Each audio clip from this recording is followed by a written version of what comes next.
మనోజ్, నువ్వు నా బిడ్డవి. లక్ష్మీ ప్రసన్న, విష్ణువర్ధన్ బాబు, మనోజ్ కుమార్. నిన్ను ఎలా పెంచానురా నేను? అందరికంటే నిన్నే గారాభంగా పెంచానురా. నీకే ఎక్కువ ఖర్చు పెట్టి చదివించాలని ప్రయత్నం చేశానురా. నువ్వు ఏది అడిగినా నేను నీకు ఇచ్చానురా. కానీ ఈ రోజున నువ్వు చేస్తున్న పని బిడ్డల గుండెల మీద తంతారంటారే, అలా తన్నేవరా. మనసు ఆవేదనతో కింగిపోతుందిరా. నేను మీ అమ్మ ఏడ్చుకుంటున్నావురా. జర్నలిజం ఉన్నది లేనిది, లేనిది ఉన్నట్టు రాస్తున్నారా. నువ్వు నన్ను కొట్టడం ఏంట్రా? నా బిడ్డ నన్ను తాకలా. ఇద్దరం ఘర్షణ పడ్డాం కొన్ని కారణాల వల్ల. ప్రతి ఫ్యామిలీలోనూ ఉంటాయిరా ఇవి. లేనివాడు ఎవరైనా ఉంటే ప్రపంచంలో ఒకరున్నారేమో, 1% ఉంటుందేమో. అటువంటి వాళ్ళ ఇంటికి వెళ్ళి కాళ్ళు గడిగి నిద్ర పూసుకోవచ్చు. భారత భాగవత రామాయణాలు చూసావు కదరా. ఏమిటిది? మీ అమ్మ ఎంత కుమిలిపోతుంది ఈ రోజున హాస్పిటల్ చేరింది. నీ వల్ల హాస్పిటల్ చేరుతాను. చూడు మనోజ్, నీకన్నీ ఇచ్చిన ఈ రోజున నువ్వు నా గుండెల మీద తనడమే కాకుండా అపకీర్తి తీసుకొచ్చావు. ఏదేదో రాశావు, ఏదేదో చెప్తున్నావు. కొంతమంది జర్నలిస్టులు ఉన్నది లేనిది, లేనిది ఉన్నట్టు రాసే వాళ్ళ తత్వం వాళ్ళకి ఎందుకంటే టీఆర్పీ పెరగాలి. ఇది వాళ్ళ నైజం. మనం మార్చలేము. వాళ్ళందరి మీద మన కోర్టుకు వెళ్ళలేము. వాక్ స్వాతంత్రం అంటారు, ప్రజాస్వామ్యం అంటారు. ప్రజాస్వామ్యంలో కూడా కొన్ని హద్దులు ఉన్నాయి. ఇది నీకు తెలుసు అనుకున్నా. ఎంత మంచి నటుడివి నువ్వు. నీ భార్య మాటలు విని తాగుడుకు అలవాటు పడిపోయావు. వింటున్నావా మనోజ్? ఎవరిని నమ్మాలో ఎవరిని నమ్మకూడదో పరిస్థితి తీసుకొచ్చావు. విద్యాలయాలు ఎంత గొప్పవిరా. మనం 25% కులమతాలకు అతీతంగా ఫ్రీ ఎడ్యుకేషన్ ఇస్తున్నాంరా. క్యాస్ట్ అనేది తీసేసాను రా 92లో ప్రాస్పెక్ట్స్లో. నువ్వు చదువుకున్నావురా. అక్కడ చదువుకున్న బిడ్డలు ఐఏఎస్, ఐపీఎస్ అయ్యారురా. ఎంతోమంది గొప్పవాళ్ళు అయ్యారురా. నువ్వు నటుడుగా ఎంతో గొప్పవాడివి. తాగుడికి అలవాడబడి నువ్వు నీ భార్య ఇంట్లో బిహేవ్ చేస్తున్న విధానం ఆ భగవంతుడు సర్వేశ్వరుడు తెలుసు. భగవంతుడు చూస్తున్నాడు రా. నేను తప్పు చేసినా, నువ్వు తప్పు చేసినా, ఎవరు తప్పు చేసినా. ఎంత అవకాశం ఇచ్చావు మాట్లాడుకునేదానికి అందరికీ. ఇన్ని సంవత్సరాల్లో మన విద్యాలయాల్లో ఒక్క తల్లి కానీ ఒక తండ్రి కానీ ఏమైనా చెప్పారా? ఆ బిడ్డలు మన బిడ్డలు రా. మీరెంతో నాకు అక్కడ ఉన్నవాడు కూడా నా కూతుర్లు, నా కుమారులు. ఎంతమందికి ఫ్రీ ఎడ్యుకేషన్ ఇస్తున్నావు. వాడి దగ్గర ఏది ఆశించరా. నువ్వు ఎందుకు ఇలా తయారైపోయావు? ఎందుకు ఇంట్లో ఉండే పని వాళ్ళందరినీ కొడుతున్నావు? పనివాడు వాడు పని చేసుకోవడానికి మన ఇంటికి వచ్చాడు రా. ఆ పనివాడిని కొట్టడం చాలా మహాపాపంరా. నేను వేరురా. నేను దండించడం వేరురా. నేను ఎవరిని ఆ చిన్న వాళ్ళని కొట్టి ఇచ్చేసి చేయలేదురా. సినిమా ఇండస్ట్రీలో మోహన్ బాబు కొడతాడు, తిడతాడు అంటే అది షూటింగ్లో జరిగి ఉండొచ్చేమో. కానీ ఇంట్లో ఉండి 10 సంవత్సరాల నుంచి 20 సంవత్సరాల నుంచి పనివాళ్ళు ఉన్నారు. నేను ఇంట్లో లేని సమయంలో వాళ్ళందరినీ కొట్టి వాళ్ళ ఫోన్ లాక్కొని ఒకడైతే చచ్చిపోవాలి. వాడు పోలీస్ కంప్లైంట్ ఇచ్చి ఉండొచ్చు. నేను వద్దు అని వాడిని బతిమాలాడు. పోలీస్ కంప్లైంట్ కూడా ఇవ్వలా.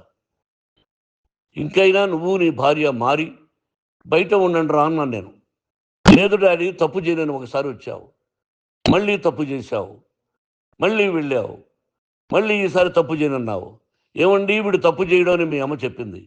ఇంట్లో పెట్టుకున్నా. మళ్ళీ నువ్వు చేస్తున్నది, ప్రతిరోజు నువ్వు తాగుతున్న విధానం నీకే తెలుసు. ఇది ప్రజలు నమ్ముతారా లేదా అనవసరం నాకు. నేను నీకు చెప్తున్నా, ఇంతటితో ఫుల్ స్టాప్ పెట్టాలి. 3 రోజుల నుంచి రకరకాలుగా రాస్తున్నప్పుడు నా మనసు ఆవేదనతో ఉంది. మళ్ళీ చెప్తున్నా, Mohan Babu university is greater than temples. Greater than temples.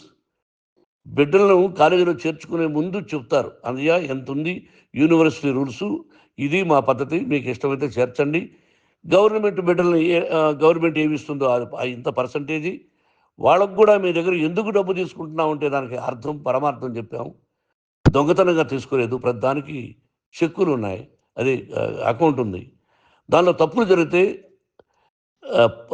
Department ఉంది. కాలేజీలో ఏదైనా తప్పు జరిగితే గవర్నమెంట్ ఉంది. ఇవన్నీ నీకు తెలుసు. ఈ రోజున ప్రపంచంలోనే నెంబర్ 1గా చేయాలని మీ అన్న కష్టపడి ఇతర దేశాల్లో నెంబర్ 1 యూనివర్సిటీ టైఅప్ చేశాడు. ఈ రోజు నువ్వు చేసిన విధానం ఏమిటి? నువ్వే ఒకప్పుడు నాకు ఇవి ఏమొద్దు, నేను యాక్టింగ్ అన్నావు. ఈ రోజున ఏం చేస్తున్నావు? విద్యాలయాల మీద పడ్డావు. తల్లిదండ్రులు చాలా గొప్పవాళ్ళరా. కొంతమందికి డబ్బు కట్టలేకపోవచ్చు, కట్టని వాళ్ళకు కొంత సహాయం చేసాం. అంతా సహాయం చేయలేము. బ్యాంకుల్లో డబ్బు కట్టాలి, లెక్చరర్స్కి డబ్బులు ఇవ్వాలి, యూనివర్సిటీ బ్రహ్మాండంగా నడపాలంటే మంచి లెక్చరర్స్ కావాలి. ఇవన్నీ తెలిసి చేస్తున్నావురా 32, 33 సంవత్సరాల నుంచి. అది పక్కన పెడితే అందరినీ కొట్టడానికి వస్తావు. మీ అన్నం తిడతావు. ఒక వ్యక్తి వినయ్ గారని ఆయన వ్యక్తి హెల్ప్ చేయడానికి వస్తే ఆ వినయ్ ఎవరు చంపేస్తాను వాడు అన్నావు. ఇవన్నీ ఎంత తప్పురా? అంటే మీ నాన్నగారికి ఎవరు సహాయం చేయడానికి వస్తే వాళ్ళందరినీ అంటావు, చంపేస్తానంటావు. మీ అన్నను చంపేస్తానన్నావు. చంపరా చూద్దాం మీ అన్న, నేనే అన్నా. తాకరా నీ ధైర్యం ఉంటే అన్నా. ఎంతమందిని చంపాలనుకుంటున్నావు? ఎంతమందిని చేయాలనుకుంటున్నావు? నువ్వు ఏం సాధించాలనుకుంటున్నావు? ఆలోచించుకో. ఈ ఇంట్లోకి అడుగు పెట్టడానికి నీకు అధికారం లేదు. ఇది నా కష్టార్జితం. మా నాన్నగారు 10 రూపాయలు 10 పైసలు కూడా ఇవ్వలేదురా. మంచి జన్మనిచ్చాడు మా నాన్నగారు. మద్రాసుకు వెళ్ళి వీధుల్లో అడుగు తిన్నాను రా. ఒక పూట కూడా భోజనం లేకుండా అడుగు తిన్నాను రా. మోహన్ బాబు తిడతాడు కొడతాడంటారు కానీ మోసగాడని అనలేదురా. నీట్ పార్లమెంటేరియన్గా బయట వచ్చాను రా. నువ్వు నా పరువు ప్రఖ్యాతులు మంట కలిపావు.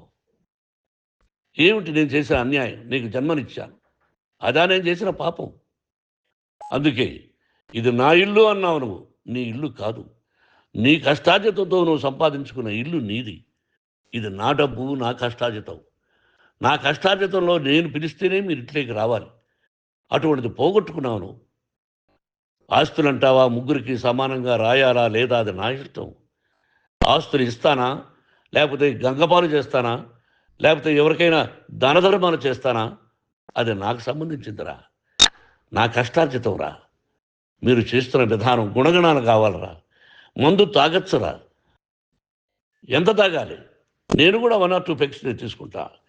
ఇది తప్పు కాదు, జనానికి తెలియాలి. నా డబ్బు ఇది. ఏ తాగి ఎవరిని కొట్లా, అది ప్రజలకు అక్కర్లా. నేను తప్పు చేస్తేనే ప్రజలకు కావాలా. ఇవన్నీ ఉన్నాయిరా. ఇవన్నీ తెలుసుకో.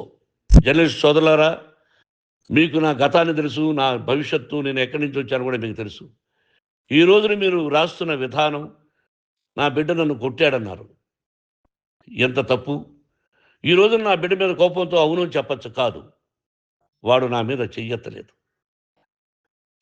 నేను ఘర్షణ పడ్డాం. ఘర్షణ వేరు, కొట్టుకోవడం వేరు. గాయాలతో హాస్పిటల్కి వచ్చి కుంటుకుంటుగా నడిచాడు. మళ్ళీ ఏమని పోలీస్ స్టేషన్కి వెళ్ళి చెప్పాడు. ఎవరో 2 ఉన్నారు, వాళ్ళిద్దరూ నా మీద దాడి చేశారన్నాడు. నా ఇంట్లో పనిచేస్తున్న వ్యక్తుల గురించి పోలీస్ స్టేషన్కి వెళ్ళి చెప్పవలసిన అవసరం అతనికి లేదు, హక్కు లేదు. పోలీస్ డిపార్ట్మెంట్ కూడా తెలుసుకోవాల్సిన విషయం. నా ఇంట్లో ఉండే వర్కర్స్ మీద నేను కంప్లైంట్ ఇవ్వాలి. నువ్వు పర్మిషన్ లేకుండా నా ఇంట్లోకి నువ్వు చొరబడి ఇల్లు నాదంటూ ఇంట్లో పనిచేస్తున్న వర్కర్స్ మీద కంప్లైంట్ ఇచ్చావు.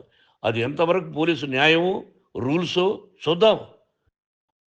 పోలీస్ డిపార్ట్మెంట్ ఇంటికి వచ్చింది. వాళ్ళకి రాశాను ఉత్తరం, అయ్యా నేను సీనియర్ సిటిజన్ని, నాకు రక్షణ లేకుండా ఉంది, నా బిడ్డ వల్ల నా ఇంట్లో నుంచి నా బిడ్డను పంపించేసి ఇది నా ఇల్లని. వాళ్ళు నాకు సమాధానం ఇవ్వలేదు. ఇవ్వకపోగా ఎవరిని పట్టించుకోలేదు. ఇప్పుడు పోలీసు వాళ్ళు వచ్చి ఏమండి రూల్స్ ప్రకారం నా బిడ్డ ఇంటికి రాకూడదంటే మాకు హయ్యర్ అథారిటీ వాడు ఫోన్ చేశారు, మీరు ఎవరిని స్టాప్ చేయొద్దండి, బయట నుంచి ఎవరైనా వస్తే వాళ్ళని స్టాప్ చేయండి అన్నారు. 2 రోజుల నుంచి 10 మంది 20 మంది వస్తున్నారు. వాళ్ళు అలా చూస్తూ నిలబడ్డారు. వాళ్ళు ఫోటోలు తీసుకున్నారు, వాళ్ళ మీద మళ్ళీ వదిలేస్తున్నారు. ఎవరిని నిందించాలి? But I give respect to the police department. వాళ్ళకి ఎవరు ఏ అధికారి ఫోన్ చేశాడో, ఆ అధికారికి ఏ పొలిటీషియన్ చేశాడో అది వాళ్ళకే వదిలేస్తున్నా. కాబట్టి వాళ్ళు పోలీస్ కంప్లైంట్ ఇచ్చినా కూడా మేము సంబంధం లేదని అంటున్నారు. కాబట్టి నేను నా బిడ్డను నిన్ను నాపు చేస్తున్నా. నువ్వు ఇంట్లోకి వచ్చే అధికారం నీకు లేదు. నువ్వు వచ్చి నీ బిడ్డను తీసుకెళ్ళు. సంతోషం. నువ్వు రాలేదు, నీ బిడ్డను జాగ్రత్తగానే చూసుకుంటాం. Take care your daughter, that's all. మీ అమ్మ హాస్పిటల్లో అడ్మిట్ అయింది. రేపో ఎల్లుండో మీ అమ్మను పిలిపించి బాగైన తర్వాత ఇదిగో నువ్వు నీ కొడుకు బిడ్డను తీసుకెళ్ళి వాడికి అప్పచెప్పని చెప్తాను పోలీసు వాళ్ళ ఆధ్వర్యంలో.